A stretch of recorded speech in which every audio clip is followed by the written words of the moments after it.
Hello friends, आज का हमारा टॉपिक है बायोलॉजिकल क्लासिफिकेशन। ये 11th क्लास का एक मोस्ट इंपॉर्टेंट टॉपिक है। ठीक है, तो इसके बारे में हम स्टडी करेंगे आज। बायोलॉजिकल क्लासिफिकेशन होता क्या है, इसके बारे में हम पढ़ेंगे। डिफरेंट डिफरेंट इसमें जो क्लासीफाई करने की कोशिश की है जिन साइंटिस्टों ने, उनके बारे में हम पढ़ने की कोशिश करेंगे। ठीक है, चलिए तो हम क्या करते हैं, स्टार्ट करते हैं बायोलॉजिकल क्लासिफिकेशन। ये होता क्या है? The grouping of organism on the basis of similarities and dissimilarities, इसको बोलते हैं हम क्लासिफिकेशन। जैसे कि किसी भी ऑर्गेनिज्म की सिमिलरिटीज क्या है और उसकी डिससिमिलरिटीज क्या है, उसके बेसिस पे हम क्या करेंगे, उसको डिवाइड करेंगे। तो ये होता कैसे है? जैसे कि यहाँ पर कुछ आपको कलर्ड सर्कल्स दिख रहे हैं, तो इन कलर्ड सर्कल्स जो है ये इसमें क्या है, एक तरह से बिखरे हुए हैं, तो इनको क्या करते हैं, ग्रुप में ग्रुपिंग करने की कोशिश करते हैं। जैसे कि यहाँ पर ब्लू सर्कल है, ये ब्लू सर्कल जितने भी हैं इनको हम एक लाइन में, एक रो में अरेंज कर देंगे। ठीक है, ऐसे ही पिंक को कर देंगे, ऐसे ही हम ग्रीन को करेंगे और ऐसे ही ब्लैक को करेंगे। तो यही कहलाता है हमारा क्लासिफिकेशन। अब ये ऑर्गेनिज्म के, जो लिविंग ऑर्गेनिज्म है उसमें, उसके बेसिस पे हम कह रहे हैं क्लासिफिकेशन, तो ये क्लासिफिकेशन हो जाएगा हमारा बायोलॉजिकल क्लासिफिकेशन। अब इसका जो क्लासिफिकेशन है उसका पर्पज क्या है? तो पर्पज ये है कि कोई न्यू ऑर्गेनिज्म की आइडेंटिफिकेशन हुआ, ठीक है, तो उसको हम क्लासिफाई करेंगे। तो जो प्रीवियस पहले से जो डिस्कवरीज हो चुकी हैं जिन ऑर्गेनिज्म की, उनमें पाए जाने वाले जो भी इनके कैरेक्टर्स हैं उसके बेसिस पर उनमें सिमिलरिटीज और डिससिमिलरिटीज देखेंगे। उसके हिसाब से क्या करेंगे, हम उनको अरेंज करेंगे किस ग्रुप में या किस मतलब पर्टिकुलर ग्रुप में इसको हम अरेंज कर सकते हैं। ठीक है, तो ये हो गया इसका पर्पज क्या है। और इसकी हेल्प से क्या कर सकते हैं, उनके बीच में एवोल्यूशनरी जो रिलेशनशिप है उसको भी हम स्टेबलाइज करने की कोशिश करते हैं। ठीक है, नेक्स्ट यहाँ पर आते हैं इसके जो अटेम्प्ट्स हैं क्लासिफिकेशन के, वो सबसे पहले किसने किया था? तो जो हमारे ग्रेट साइंटिस्ट हैं एरिस्टोटल, उन्होंने क्या किया था, ऑर्गेनिज्म को क्लासिफाई करने की कोशिश की थी। तो ऑर्गेनिज्म को किस तरह से मतलब उन्होंने क्लासिफाई किया था, ये क्या है, बायोलॉजिकल क्लासिफिकेशन है फॉर द फर्स्ट टाइम।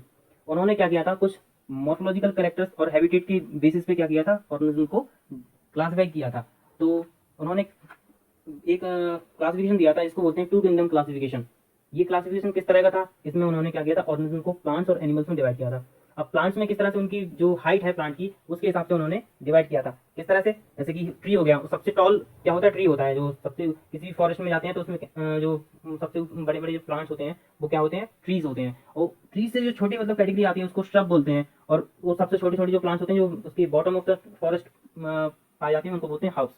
ठीक, तो ये हो गया प्लांट्स का क्लासिफिकेशन। उन्होंने प्लांट्स को किस तरह से डिवाइड किया था या क्लासिफाई किया था। अब नेक्स्ट आता है एनिमल्स को उन्होंने किस तरह से डिवाइड किया था। तो एनिमल्स जो है उनके अंदर रेड ब्लड है, यानी कि रेड ब्लड मौजूद है या रेड ब्लड नहीं है, तो उसके हिसाब से उन्होंने टू कैटेगरीज में डिवाइड किया था। फर्स्ट है इनेमा, इसमें रेड ब्लड मौजूद था यानी प्रेजेंट था। और सेकंड है इनेमा, इसमें क्या है, रेड ब्लड एब्सेंट है।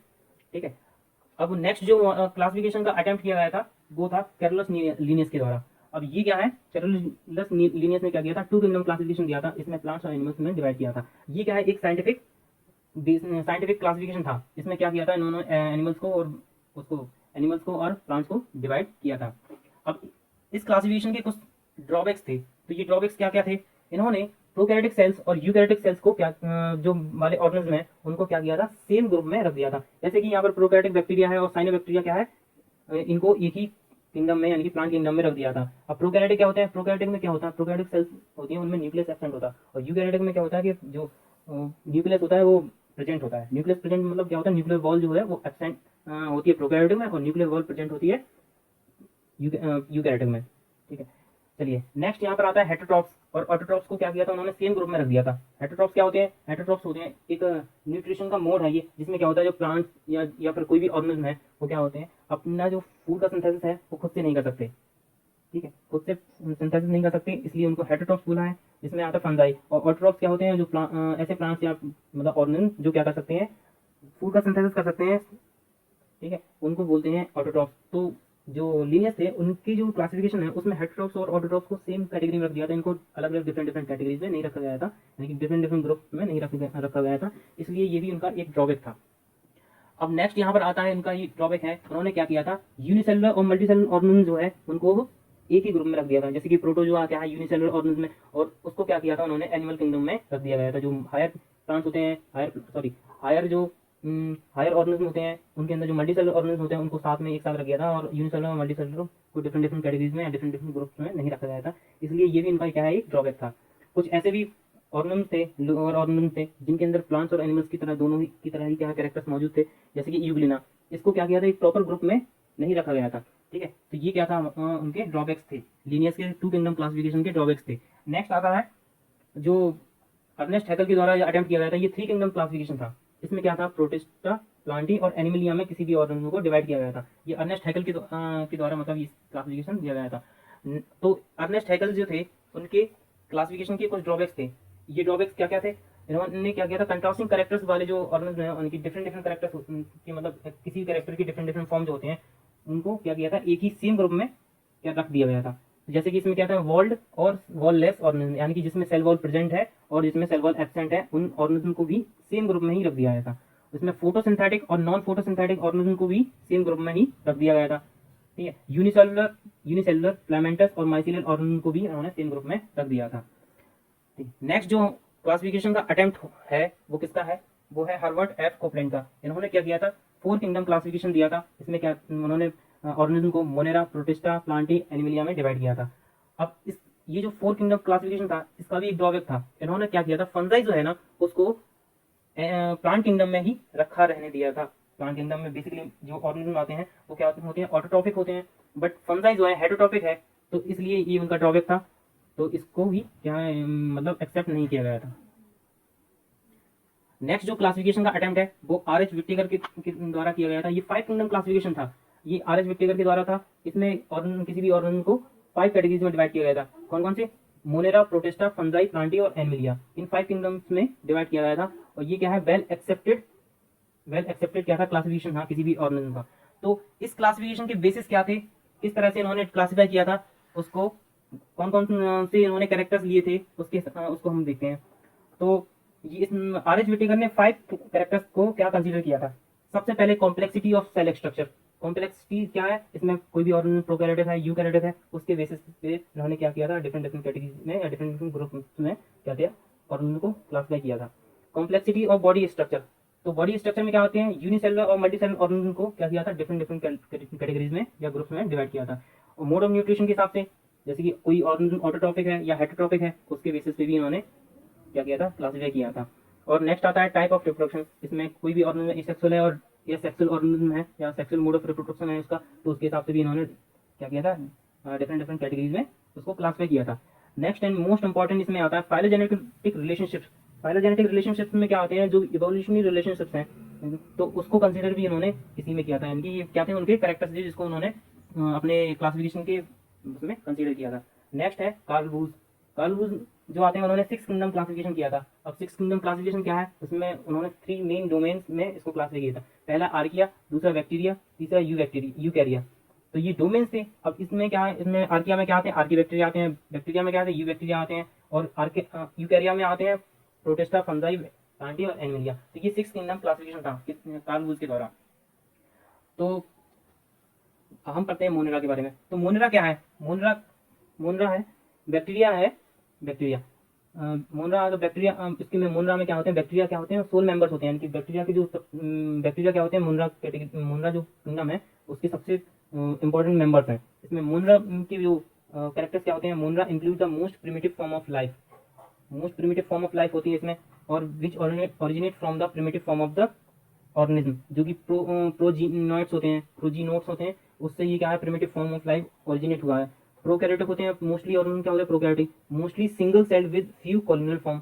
मोस्टली क्या होते हैं, सिंगल सेल्ड होते हैं, और ये रेयरली क्या करते हैं, रेयरली क्या होते हैं, कॉलोनी फॉर्म करते हैं। ठीक है, सेल वॉल क्या है, cell wall made up of peptidoglycan. जो उनकी सेल वॉल है वो किसकी, पेप्टाइडोग्लाइकन की बनी हुई होती है। एक्सेप्ट किसमें, आर्कीबैक्टीरिया और माइक्रोप्लाज्मा में क्या होती है, जो सेल वॉल है वो एब्सेंट होती है। एज अ ग्रुप, मतलब जो मोनरा ग्रुप है ना, एज अ ग्रुप इसमें मोस्ट एक्सटेंसिव मेटाबॉलिक डाइवर्सिटी होती है। मेटाबॉलिक डाइवर्सिटी इसमें डिफरेंट डिफरेंट होती हैं। क्यों होती है इसमें, ये हम आगे देखेंगे। ठीक है, तो नेक्स्ट आता है इसमें जो बैक्टीरिया है, मोनरा ग्रुप का जो सोल मेंबर है उसके बारे में पढ़ेंगे। तो ये क्या होते हैं, 2 टाइप्स के होते हैं। ऑटोट्रॉपिक भी होते हैं, इसमें ऑटोट्रॉपिक में कुछ आते हैं, मतलब जैसे ऑटोट्रॉपिक होते हैं और हेटरोट्रॉपिक होते हैं। और ऑटोट्रॉपिक में क्या होते हैं, सम बैक्टीरिया होते हैं, कुछ आते हैं, जैसे कि फोटोसिंथेटिक हो गया, कीमोसिंथेटिक हो गया। ये क्या है, इनकी जो है अमाउंट है बहुत कम, मतलब कम है। ठीक है, बट जो मेजोरिटी है इसकी हेटरोट्रॉपिक बैक्टीरिया की है। तो ये हेटरोट्रॉपिक बैक्टीरिया क्या होते हैं, ये इसमें क्या होते हैं, मेजोरिटी ऑफ बैक्टीरिया पाए जाते हैं। ठीक है, नेक्स्ट जो मोनरा है उसको हम 2 पार्ट में डिवाइड किया है, आर्की बैक्टीरिया और यू बैक्टीरिया। अब आर्की बैक्टीरिया में क्या आते हैं, मेथनोजेंस आते हैं, हेलोफिल्स आते हैं, थर्मोएसिडोफिल्स आते हैं। और यू बैक्टीरिया में क्या आते हैं, माइकोप्लाज्मा, बैक्टीरिया, एक्टिनोमाइसीटीज और साइनोबैक्टीरिया। ये किस में आते हैं, मोनरा ग्रुप में आते हैं। ठीक है। तो नेक्स्ट हम देखते हैं। अब ये जो है हमने अभी आपको बताया था कि जो बैक्टीरिया होते हैं, इनके मोनन्स होते हैं, इनकी मेटाबॉलिक जो डाइवर्सिटी बहुत ज़्यादा पाई जाती है इनके अंदर, और मेटाबॉलिक डाइवर्सिटी पाई जाती है तो इस वजह से ये क्या होते हैं, डिफरेंट डिफरेंट हैबिटेट्स में क्या होती हैं, सर्वाइव कर सकते हैं। तो ये इनकी हैबिटेट्स क्या होती हैं उसको भी देख लेते हैं। ये बॉटम ऑफ द ओशियंस में क्या होते हैं, पाए जाते हैं, और बिलो द आइसबर्ग जो आइस के माउंटेन्स होते हैं उनके नीचे भी ये पाए जाते हैं। हॉट स्प्रिंग्स जो अर्थ क्रस्ट होती है, उसकी जो अर्थ क्रस्ट होती है उसमें कुछ फाउंटेन्स होते हैं, हॉट वाटर फाउंटेन्स होते हैं, उसमें भी पाए जाते हैं। और उसमें क्या होता है, temperature more than 100 degree Celsius भी हो सकता है। ठीक है, तो वहां पर भी ये क्या होते हैं, मौजूद होते हैं। अब inside and outside the body of और अदर ऑर्गेनिज्म, अब ये क्या होते हैं, inside and outside of the body, और क्या होते हैं, ये पाए जाते हैं किस तरह से, तो इस कैटेगरी को बोलते हैं हम पैरासाइट बोलते हैं। पैरासाइट तो अगर इनसाइड है किसी ऑर्गेनिज्म की बॉडी में तो उसको एंडो पैरासाइट बोलेंगे, और आउटसाइड में तो उसको बोलेंगे एक्टो पैरासाइट। ये क्या होते हैं, ये जो मोनन्स होते हैं या फिर बैक्टीरिया जो होते हैं वो डेजर्ट्स में भी पाए जाते हैं। डेजर्ट्स में भी क्या होता है, टेम्परेचर बहुत ज़्यादा हाई होता है, और वहाँ पर जो है ना प्रेसिपिटेशन, यानी कि जो प्रेसिपिटेशन है वो बहुत कम होता है। ठीक है, तो वहाँ पर भी ये क्या होते हैं, मौजूद होते हैं। और ये क्या है, on the particulate matter suspended in air, जो पार्टिकुलेट मैटर है ना एयर में जो सस्पेंडेड होता है उसके ऊपर भी ये पाए जाते हैं। ठीक है, तो जो आर्की बैक्टीरिया, अभी हमने आपको कैटेगरीज बताई थी आर्की बैक्टीरिया में क्या क्या, आर्की बैक्टीरिया और यू बैक्टीरिया जो मोनन्स की कैटेगरी है उसमें फर्स्टली हम आर्की बैक्टीरिया को पढ़ने की कोशिश करेंगे। तो आर्की बैक्टीरिया होते क्या है। ठीक है, आर्की बैक्टीरिया उनको टू कैटेगरीज में डिवाइड किया, फर्दर टू कैटेगरीज में डिवाइड किया, नॉन सल्फर मीडियम और हॉट सल्फर स्प्रिंग।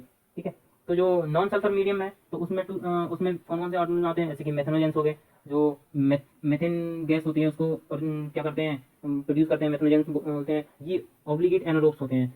ऑब्लिगेट का मतलब होता है यहाँ पर कंपलसरी है कि एनारोबिक कंडीशन की यहाँ पर कंपलसरी है। ठीक है, तो एनारोबिक कंडीशन ही होगी तभी ये बैक्टीरिया क्या कर देंगे, सर्वाइव कर पाएंगे, और एनारोबिक कंडीशन जैसे ही खत्म हुई है मतलब उसको तो ये क्या एडवर्स कंडीशन में ये क्या सर्वाइव नहीं कर पाएंगे। इसका एग्जाम्पल है मेथनोबैक्टीरियम और मेथनोकोकस। ठीक है, नेक्स्ट यहाँ पर आता है हेलोफिल्स। तो ये सल्फर बैक्टीरिया मीडियम में जो होते हैं, नॉन सल्फर बैक्टीरिया मीडियम में होते हैं, जिसको हेलोफिल्स भी बोलते हैं।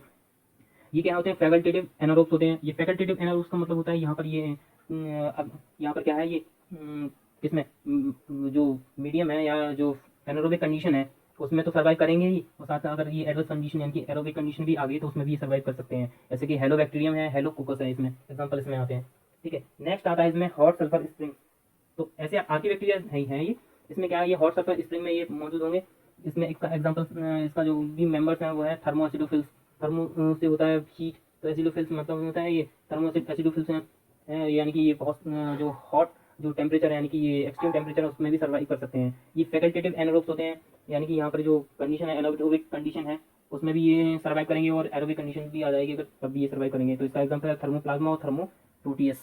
ठीक है, तो अब हमने आर्की बैक्टीरिया के बारे में पढ़ लिया, तो आर्की बैक्टीरिया की जो फीचर्स हैं उसके बारे में भी थोड़ा सा पढ़ लेते हैं। तो आर्की बैक्टीरिया क्या होते हैं, आर्की बैक्टीरिया क्या होते हैं, एंशिएंट लिविंग फॉसिल्स होते हैं। एंशिएंट लिविंग फॉसिल्स का मीन्स होता है जो ऐसे ऑर्गेनिज्म जो आर्कियोलॉजिकल सर्वे यानी कि जो रॉक्स होते हैं, ठीक है, सेडिमेंट्री रॉक्स होते हैं, उनमें उनमें जो पाए गए हैं, और वो अभी भी अगर जिंदा हों, अगर अभी भी उनके जो कुछ उसके जो मेंबर्स हैं, रिलेटिव मेंबर्स हैं, वो क्या है अभी भी लिविंग हों, ठीक है, तो उसको बोलेंगे लिविंग फॉसिल्स। ये क्या होते हैं, mostly primitive group of organism, most primitive group of organism, यानी कि सबसे एंशिएंट टाइप यानी कि प्रिमिटिव टाइप के ऑर्गेनिज्म इसमें होंगे। ये found in most harsh condition, यानी कि यहाँ पर ये क्या होंगे, हार्श कंडीशन में भी यहाँ पर ये क्या होंगे, पाए जाएंगे। हार्श कंडीशन यहाँ पर क्या है कि मतलब जो एडवर्स कंडीशन है उसमें भी पाए जाएंगे। इसमें क्या होता है, पेप्टाइडोग्लाइकन क्या होता है, जो सेल वॉल होती है उसमें पेप्टाइडोग्लाइकन एब्सेंट होता है, और ये एक्सट्रीम जो कंडीशन है उसको टॉलरेंस कर सकते हैं, टॉलरेट कर सकती हैं, क्योंकि इनके अंदर क्या होता है, ब्रांच लिपिड मौजूद होता है, इसकी वजह से ये क्या कर सकते हैं, एक्सट्रीम कंडीशन को टॉलरेंस कर सकते हैं। ठीक है, पेप्टाइडोग्लाइकन की जगह पे इनके अंदर प्रोटीन्स और नॉन सेलुलोजिक पॉलीसेकेराइड्स की क्या होती हैं, नॉन सेलुलोजिक पॉलीसेकेराइड्स मौजूद होते हैं। और आर्की बैक्टीरिया में एक मेंबर है इसका नॉन सल्फर मीडियम वाला जो मेंबर है मेथनोजेंस है, उसका उसमें क्या होता है, जो इसके अलावा क्या पेप्टाइडोग्लाइकन के अलावा उसमें क्या होता है, सीडोम्यूरिन एक कंपाउंड मौजूद होता है उसकी सेल मेम्ब्रेन में।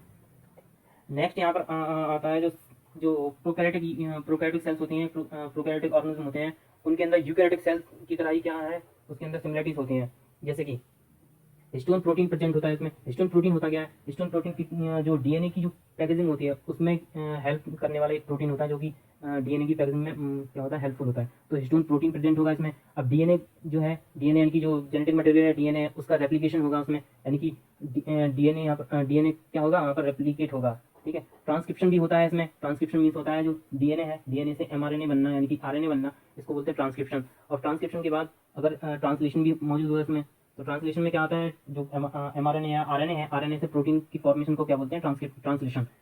और इसमें जो डीएनए या मतलब मौजूद होता है वो क्या है, मोनोसिस्टोनिक ऑपरेंस प्रेजेंट होते हैं, यानी इनमें कितने होते हैं, सिंगल सिस्टोनिक ऑपरेंस होते हैं इसमें।